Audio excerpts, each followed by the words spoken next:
ওয়াদা করতে পারি হলে আমি রিলেশন করব। ও অনার্স ফার্স্ট ইয়ারে পড়ে। ও বলল জীবনে যা কিছুই হয়ে যাক আমি তোমাকে কখনো ছাড়বো না।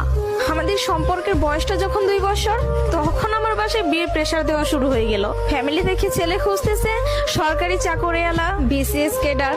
এসবের মধ্যে আমি ওর কথা বলতে ভয় পেতাম, কারণ ও এখনো পড়ালেখা করতেছে।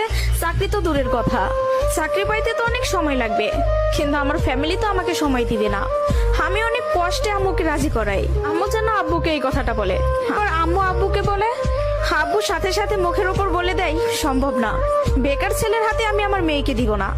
তখন আমিও ভাবছিলাম কথাটা তো ভুল না, কথাটা তো সঠিক।